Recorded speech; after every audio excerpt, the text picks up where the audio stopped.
In the mid-1990s, Dublin was rocked by the fearless reporting of Veronica Guerin. As a crime journalist, she exposed the dark underworld of drug lords and corruption. Her relentless pursuit of the truth made her many enemies, and in 1996, it cost her life. This documentary delves into the life and tragic death of Veronica Guerin, revealing the bravery and impact of a woman who refused to be silenced. Join us as we explore the story of a journalist whose legacy continues to inspire.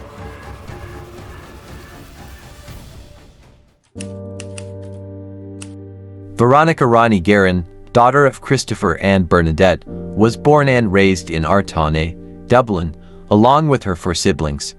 From an early age, she exhibited a strong athletic prowess.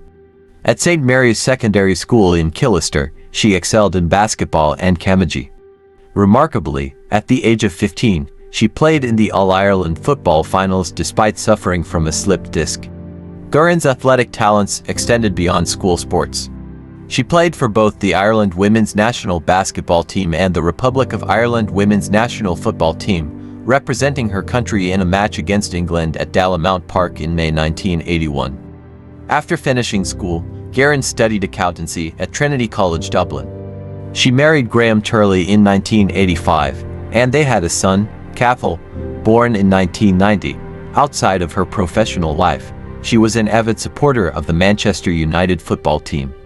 One of her cherished possessions was a photograph of her with Eric Cantona, taken during a visit to Old Trafford. Veronica's passion for sports and her academic achievements painted a picture of a determined and multifaceted individual, traits that would later define her career in journalism. After graduating, Veronica Guerin worked at her father's company, but after his death 3 years later, she changed careers. In 1983, she started a public relations firm, which she ran for 7 years. In 1983-84, Veronica served as secretary to the Fianna Fáil group at the New Ireland Forum and became Charles Hoy's personal assistant, even vacationing with his family. By 1987, she was the election agent and party treasurer for Sean Hawkey in Dublin North.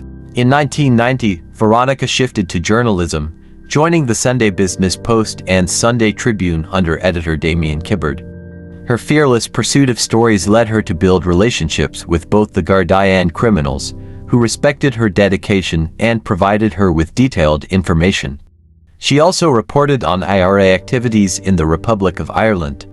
By 1994, Veronica was writing about criminals for the Sunday Independent. Using her accountancy skills, she traced illegal proceeds, often using pseudonyms to avoid libel laws.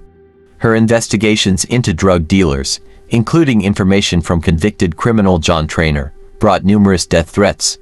In October 1994, 2 shots were fired into her home after her story on crime kingpin Martin Cahill was published.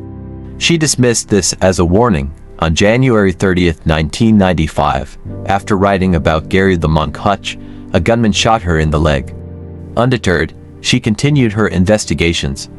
Although provided with a security system and a 24-hour Gardaí escort, she found it hindered her work. On September 13, 1995, convicted criminal John Gilligan attacked her when she questioned his lavish lifestyle. He later threatened her, saying he would kidnap and rape her son and kill her if she wrote about him. In December 1995, Veronica Guerin received the International Press Freedom Award from the Committee to Protect Journalists, recognizing her fearless dedication to the truth. On the evening of June 25, 1996, members of John Gilligan's drug gang Charles Bowden, Brian Meehan, Kieran Muscles Concannon, Peter Mitchell, and Paul Ward met at their distribution premises in the Greenmount Industrial Estate. Bowden, the gang's distributor and ammunition quartermaster, supplied them with a Colt Python revolver loaded with .357 Magnum semi-wad cutter bullets. The following day, June 26, 1996, Veronica Guerin was driving her red Opel Calibra when she stopped at a red traffic light on the Nuz dual carriageway near Newlands Cross, on the outskirts of Dublin. Unaware she was being followed, she was fatally shot 6 times by one of 2 men on a motorcycle. About an hour after the murder, a meeting took place on Moore Street in Dublin between Bowden, Meehan, and Mitchell. Bowden later claimed in court that the meeting's purpose was not to dispose of the weapon but to be seen in public, distancing themselves from the incident. At the time of her murder, John Traynor was seeking a high court order to prevent Guerin from publishing a book about his involvement in organized crime. Veronica Guerin was killed 2 days before she was scheduled to speak at a Freedom Forum conference in London on the topic Dying to Tell the Story, Journalists at Risk. Her funeral service, held on June 29, 1996, at a church near Dublin Airport, was attended by Ireland's Taoiseach John Bruton and the head of the armed forces. The service was broadcast live by Radio Telefís Éireann. On July 4th, Labour unions across Ireland called for a moment of silence in her memory, which was observed by people nationwide. Veronica Guerin is buried in Dardistown Cemetery, County Dublin. Veronica Guerin's murder on June 26, 1996, sparked nationwide outrage. Taoiseach John Bruton condemned it as an attack on democracy. The Irish Parliament, Oireachtas, quickly enacted the Proceeds of Crime Act 1996 and the Criminal Assets Bureau Act 1996. These laws enabled the government to seize assets purchased with money obtained through crime, leading to the formation of the Criminal Assets Bureau (CAB).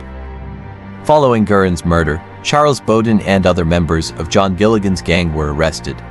Bowden, in a deal with the Attorney General of Ireland, agreed to turn state's witness and entered the Republic's witness security program. Granted immunity from prosecution for Guerin's murder, Bowden testified against Patrick Holland, Paul Hippo Ward, Brian Meehan, and John Gilligan at their trials in the Special Criminal Court. The investigation into Guerin's death led to over 150 arrests and convictions and significant seizures of drugs and arms. Drug crime in Ireland dropped by 15% in the following year. In 1997, Bowden testified in court, naming Patrick "Dutchy" Holland as the man he suspected of shooting Guerin. Although Holland was never convicted of the murder and denied the accusation until his death in 2009, Bowden's testimony was pivotal. In November 1998, Paul Hippo Ward was convicted of Guerin's murder and sentenced to life in prison for his role in disposing of the murder weapon and motorbike. This conviction was later overturned on appeal. Brian Meehan fled to Amsterdam with John Traynor, who later escaped to Portugal. Meehan was eventually convicted of Guerin's murder based on the testimony of gang member turned state's witness, Russell Warren. Meehan is serving a life sentence for his role in the murder. John Gilligan left Ireland the day before Guerin's murder and was arrested in the United Kingdom a year later with $500,000 in cash. After a lengthy legal battle, he was extradited to Ireland in 2000. Although acquitted of Guerin's murder, he was convicted of importing 20 tons of cannabis and sentenced to 28 years in prison, later reduced to 20 years on appeal. In January 2008, Gilligan attempted to stop the Irish state from selling off his assets, accusing Traynor of ordering Guerin's murder without his permission. Despite his claims, he remained in prison. Traynor had fled to Portugal and lived in various countries before being arrested in Amsterdam in 2010. He lived in Kent, England, until his death from cancer in 2021. Veronica Guerin's death had lasting impacts on her family. Her husband, Graham Turley, remarried in 2011. Their son, Cathal Turley, relocated to Dubai and manages an Irish pub at the Dubai World Trade Center as of 2021. Her husband addressed the audience, stating, "Veronica stood for freedom to write. She stood as light and wrote of life in Ireland today and told the truth. Veronica was not a judge, nor was she a juror, but she paid the ultimate price with the sacrifice of her life." A memorial statue dedicated to Veronica Guerin stands in Dublin Gardens, within the grounds of Dublin Castle.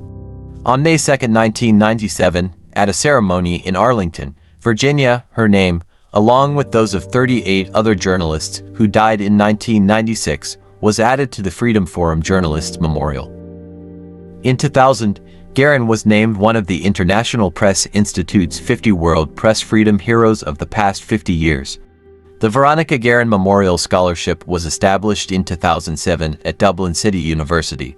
This scholarship offers a bursary to cover the fees and part of the general expenses for an MA in journalism student who wishes to specialize in investigative journalism. Veronica Guerin's life and legacy have inspired to films When the Sky Falls 2000, starring Joan Allen as Sinead Hamilton, and Veronica Guerin 2003, starring Kate Blanchett. Additionally, a biography titled Veronica Guerin, The Life and Death of a Crime Reporter by Emily O'Reilly, published in 1998, questions the ethics of Guerin's information-gathering methods and those of the media establishment. Her murder also inspired the progressive metal band Savage's 1997 concept album The Wake of Magellan.